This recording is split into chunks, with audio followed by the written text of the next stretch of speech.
Exercise 3.1 का पहला question है, Aftab tells his daughter 7 years ago I was 7 times as old as you were then. ठीक है, तो आफ्ताब क्या कहता है, अपनी बेटी से कहता है कि 7 years ago 7 साल पहले मैं उतना ही I was 7 times as old as you were then. ठीक है, आप उस समय जितनी उम्र के थे, मैं आपकी उम्र का कितना था, 7 times था, 7 गुना था। ऑल्सो 3 years फ्रॉम नाउ, आज से 3 साल बाद I shall be 3 times as old as you will be. ठीक है, मैं कितना हूंगा, आप जितने भी होंगे मैं उसका 3 times ओल्ड हूंगा। ठीक है, 3 times हूंगा आज से 3 साल बाद, और 7 साल पहले मैं कितना था, आप 7 साल पहले जितने थे मैं उसका 7 times था। तो क्वेश्चन में ये कहा गया है, represent this situation algebraically and graphically. तो इस सिचुएशन को एल्जेब्रिकली एंड ग्राफिकली दोनों तरीके से रिप्रेजेंट करना है। सबसे पहले हम इसको इक्वेशन फॉर्म में कन्वर्ट कर लेते हैं कि इक्वेशन बनेंगी, ताकि हम इसको एल्जेब्रिकली और ग्राफिकली लिख पाए। तो पहले एज्यूम कर लेते हैं, देखो हमसे क्या कहा गया है, हमारे लिए क्या चीज अननोन है, हमारे लिए अननोन है आफ्ताब की एज और आफ्ताब की डॉटर की एज। यहाँ पे 2 अननोन है, आफ्ताब की एज और आफ्ताब की डॉटर की एज। तो दोनों को एज्यूम कर लेते हैं, लेट। और हमेशा इस तरह की सिचुएशन में हमेशा प्रेजेंट एज एज्यूम की जाती है। तो मान लेते हैं, लेट द प्रेजेंट एज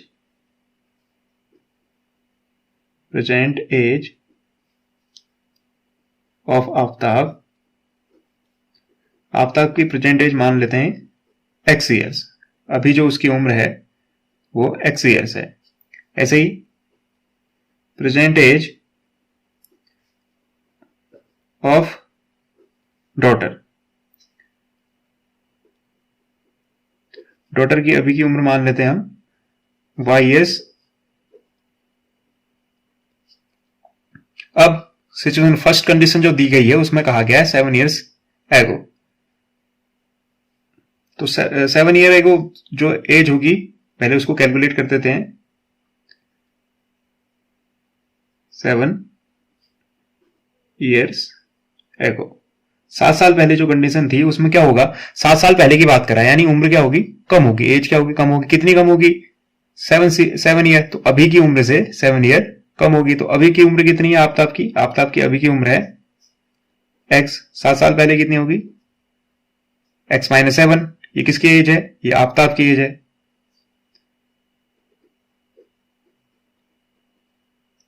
ये आफ्ताब की एज है आज से 7 साल पहले।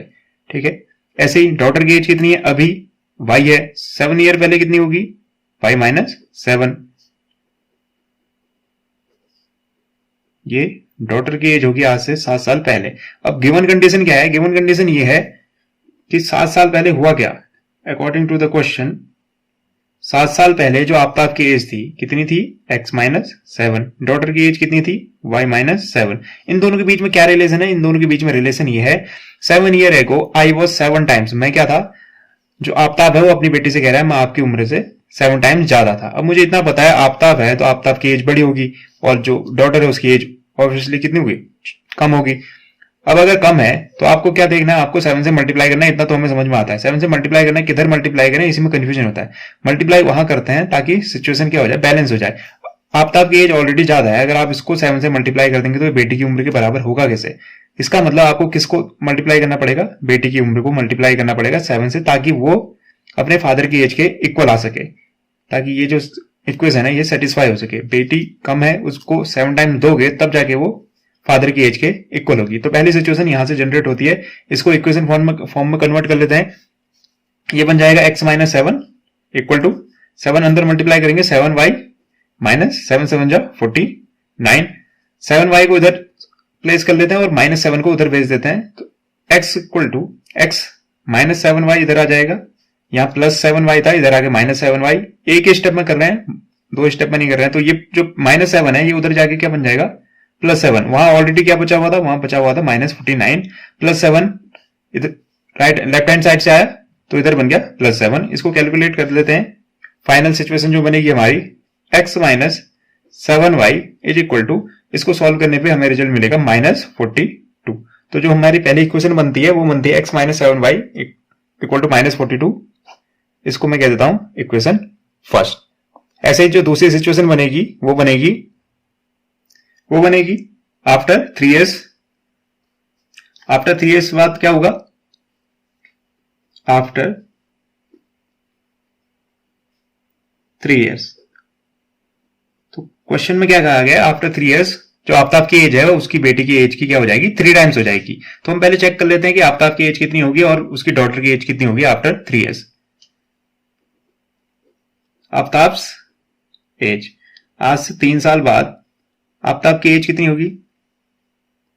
आफ्ताब की एज होगी अभी कितनी है? प्रेजेंट एज है x, 3 साल बाद उसकी एज बढ़ जाएगी, तो इसका मतलब x+3।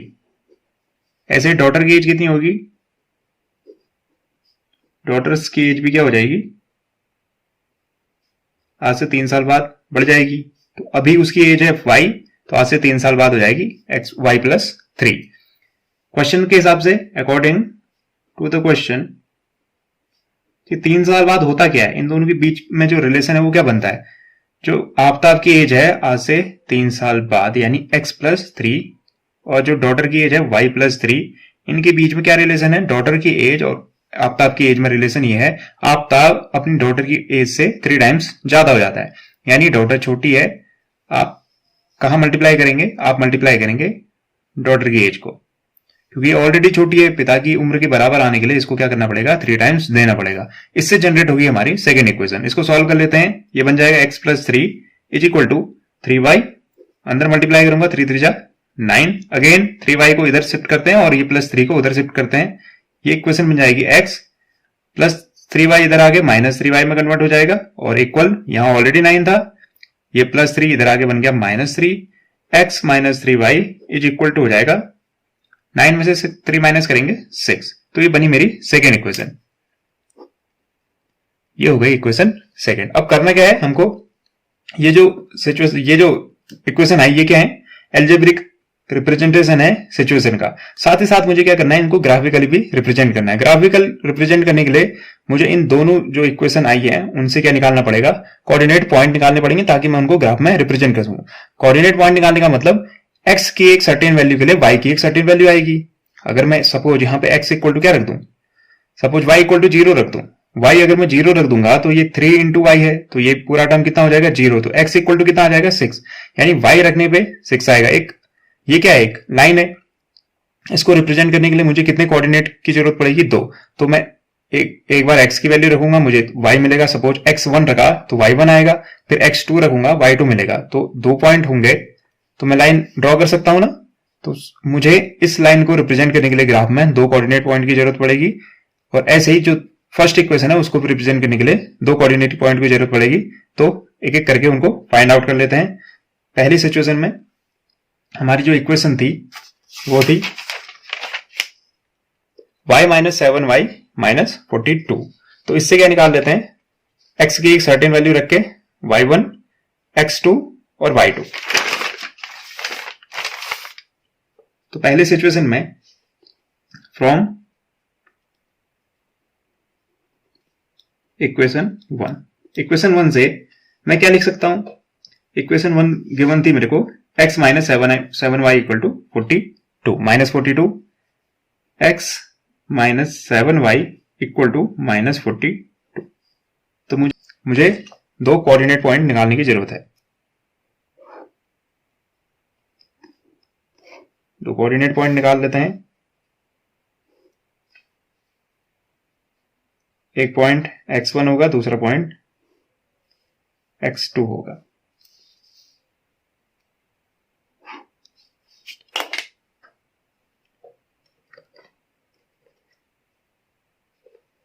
ये वैल्यू है x।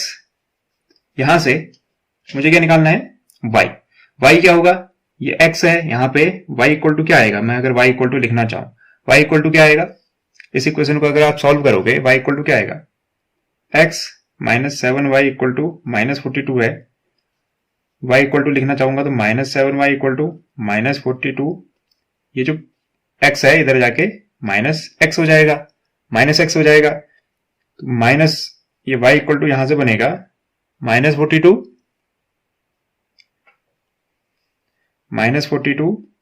-x अपॉन -7, ऐसा कुछ आएगा। ये बनेगा y इक्वल टू माइनस, सब में से कॉमन ले लेता हूं, तो माइनस कैंसिल आउट हो जाएगा, तो ये बनेगा 42 प्लस एक्स अपॉन 7। तो ये x मेरे ऊपर डिपेंड करता है मैं x क्या रखूं। तो मुझे ये दिख रहा है कि जो एज है, ये जो नंबर है वो क्या है, -42। तो ऐसा कुछ नंबर रखना पड़ेगा x की जगह, ताकि ये कैलकुलेशन इजी हो जाए। आपके ऊपर डिपेंड करता है, आप कुछ भी नंबर रख सकते हैं, चाहे तो 1 रख दें, 2 रख दें, 3 रख दें, लेकिन हमको ऐसे सोचना पड़ता है ताकि ये कैलकुलेशन जो रिजल्ट आए हमारा वो इजी आए। तो x की वैल्यू सपोज मैं क्या रख देता हूं, 0। x की वैल्यू अगर मैं 0 रख दूंगा, x की वैल्यू 0, तो y कितना बनेगा, तो मुझे देखना y इक्वल टू क्या है, 42 प्लस एक्स अपॉन 7। ये हुआ कैसे था, यहां माइनस कॉमन ले लिया था, 42 ये प्लस एक्स बन जाएगा, ये माइनस से माइनस कैंसिल आउट हो जाएगा। तो फाइनल रिजल्ट ये बना था, x की जगह पे 0 रखने पे क्या होगा, ये पूरा टर्म 0 हो जाएगा, तो 42 अपॉन 7। तो 7 6 जा 42, यानी y की वैल्यू कितनी आएगी, y इक्वल टू 6 आ जाएगा। ऐसे ही x की दूसरी वैल्यू रख लेते हैं। अगर मैं 7 रख दू x इक्वल टू, मैं क्यों रख रहा हूं, मुझे कैलकुलेशन में दिख रहा है कि ये 7 से डिवाइड होने वाला है। तो अगर मैं 42 में 7 ऐड करूंगा, ये बनेगा 49। 49 को 7 से डिवाइड करने पे रिजल्ट कितना आएगा, 7 आएगा। ये नंबर आपको ऐसे रखने होते हैं ताकि कैलकुलेशन ये जो रिजल्ट आए, ये तो हो सकता है आप कुछ ऐसे नंबर रखें तो डिवाइड करने पे क्या आ जाए, पॉइंट में आ जाए, तो आपको जब ग्राफ ड्रॉ करना पड़ेगा तो वो आपके लिए डिफिकल्ट हो जाएगा। तो ये आपको ध्यान में रखना होगा कि कौन सा नंबर लें ताकि रिजल्ट में हमको एक होल नंबर मिले।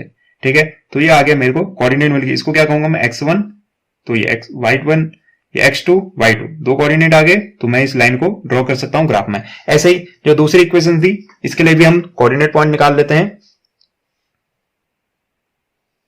तो इस वाले केस में x और y इक्वल टू कितना आ जाएगा, y इक्वल टू, तो इमेजिन कर लीजिए यहां पे फिर से again x minus 3y equal to 6 है, तो y इक्वल टू कितना आ जाएगा, पहले x को दूसरी साइड भेजते हैं, तो -3y इक्वल टू हो जाएगा 6।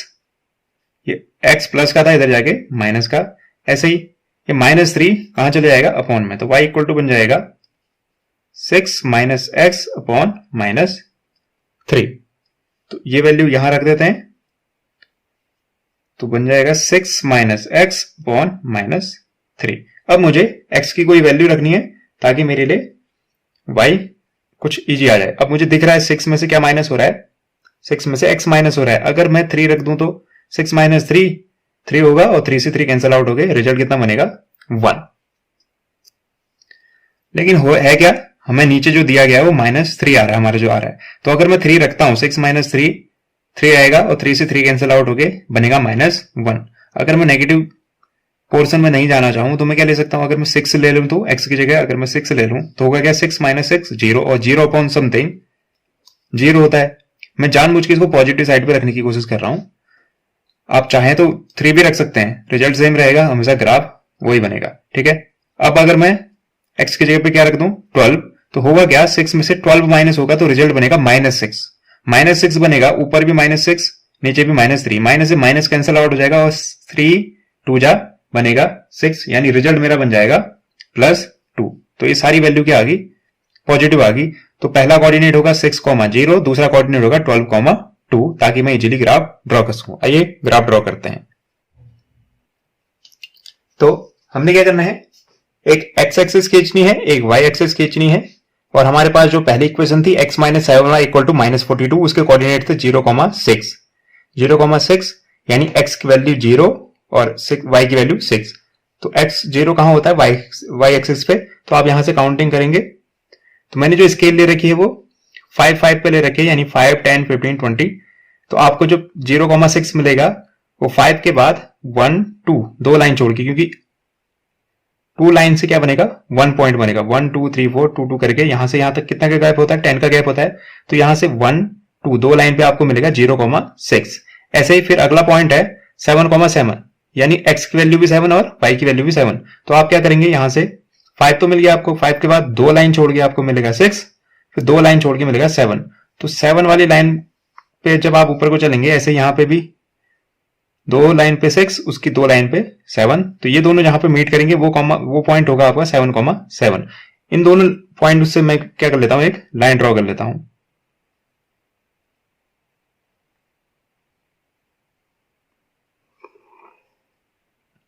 ऐसे ही अब क्या करेंगे हम,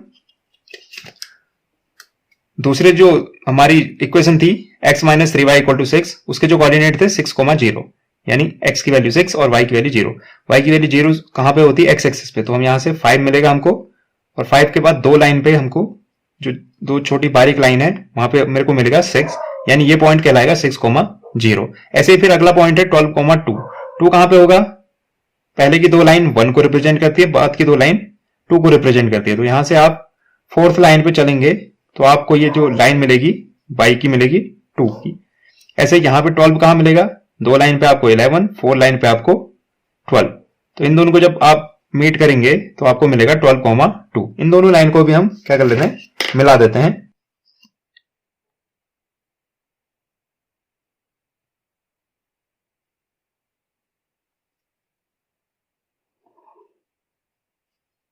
तो ये कुछ ऐसे मिल रही है।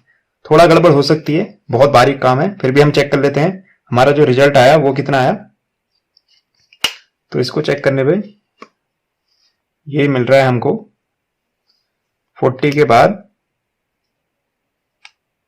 ये है आपकी 42, और यहां से जो हमको कोऑर्डिनेट मिल रहे हैं वो मिल रहे हैं हमको अगेन 12, यानी ये जो पॉइंट है वो पॉइंट है यहां पे जो पॉइंट आया हमारा 42,12।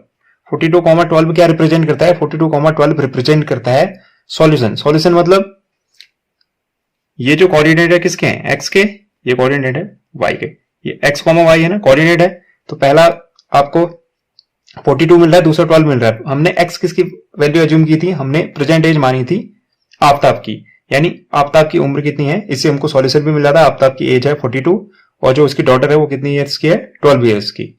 तो ये आपका सॉल्यूशन हो जाता है। उम्मीद करता हूं आपको ये सॉल्यूशन समझ में आया होगा। उम्मीद करता हूं आपको ये एक्सप्लेनेशन पसंद आया होगा और समझ भी आया होगा। Thank you and have a nice day.